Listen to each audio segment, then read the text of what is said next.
Apa itu Web 3.0? Web 3.0 itu sebenarnya merupakan layanan web generasi ketiga yang berfokus pada penggunaan machine learning untuk mengolah dan menginterpretasi data untuk menyediakan pengalaman kepada pengguna suatu web yang terdesentralisasi, lebih cerdas, terbuka, dan lebih aman. Untuk lebih memahaminya, saya menjelaskan dahulu sejarah internetnya secara singkat ya. Jadi bentuk pertama dari web ini tuh ditemukan pada tahun 1990. Di awalnya itu kita sebut sebagai web 1.0 lah, web 1.0.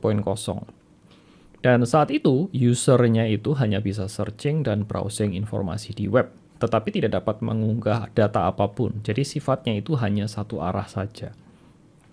Lalu berkembang menjadi Web 2.0 yang kita kenal sekarang ini di tahun 2000-an ya, 2023-2024 itu sifatnya sudah berdua arah, di mana user bisa berkomunikasi dengan orang lain secara online, dan contohnya misalkan melalui sosial media, mengupload konten ke internet, dan seperti lagu atau gambar. Nah, sifatnya itu sudah dua arah. Di era tahun 2020-an ini, muncul teknologi baru yang namanya Web 3.0. Ada 5 elemen utama dari Web 3.0.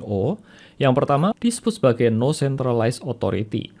Web 3.0 ini dibangun di atas jaringan blockchain dan merupakan jaringan yang terdesentralisasi dengan tidak adanya centralized authority.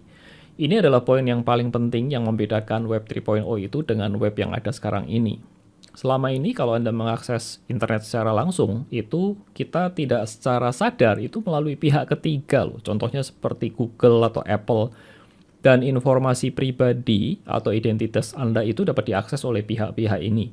Misalkan ketika Anda mencentang suatu terms and condition, Anda harus bersedia untuk memberikan akses pada data pribadi Anda. Bukan hanya data pribadi, konten-konten yang Anda upload di internet itu juga tanda kutip itu dikontrol oleh pihak-pihak tersebut. Mungkin Anda bisa membuat konten sesuka hati, tetapi ketika Anda upload, itu sebenarnya mereka yang menentukan apakah konten Anda itu layak diunggah atau tidak. Mereka dapat menyensor atau bahkan dapat men-take down karya Anda itu dari internet. Dengan adanya desentralisasi ini, maka Anda dapat mengakses internet itu secara langsung tanpa harus berikan data-data diri Anda dan juga mengekspos privasi Anda kepada mereka. Yang kedua adalah adanya security and reliability. Dengan adanya desentralisasi, data yang ada di Web 3.0 ini akan lebih aman dan tidak akan mudah dihack oleh pihak-pihak lain. Karena berjalan di atas jaringan blockchain, juga datanya ini dapat diakses dari berbagai titik dan mengeliminasi kegagalan dari satu centralized server.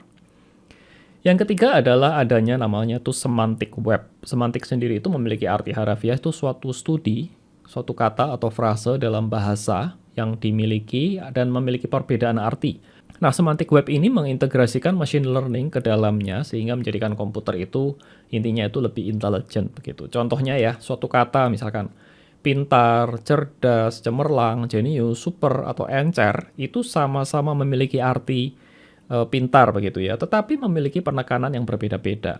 Nah, web yang semantik adalah teknologi yang dapat memungkinkan server atau mesin ini untuk belajar dan memahami, mengenali suatu konteks data atau informasi. Bukan hanya melalui keyword yang dipakai, tetapi dari informasi lengkap secara menyeluruh, bahkan bisa memahami emosi yang terkandung di dalamnya. Yang berikutnya adalah artificial intelligence. Ketika teknologi AI ini digabung dengan natural language processing, yaitu gabungan antara AI, computer science, dan linguistik, atau kemampuan komputer mengerti bahasa manusia, komputer ini akan mempunyai kemampuan untuk mengerti informasi layaknya manusia. Dengan begitu, ia dapat menghasilkan hasil secara lebih cepat dan akurat dibandingkan dengan komputer yang kita kenal sekarang ini. Teknologi yang digabungkan ini akan meningkatkan user experience kita sebagai pengguna itu secara signifikan dan kita akan merasa komputer itu akan lebih manusiawi. Yang terakhir adalah adanya teknologi VR atau AR yang menjadikan kita itu secara visual itu lebih immerse ke dalamnya.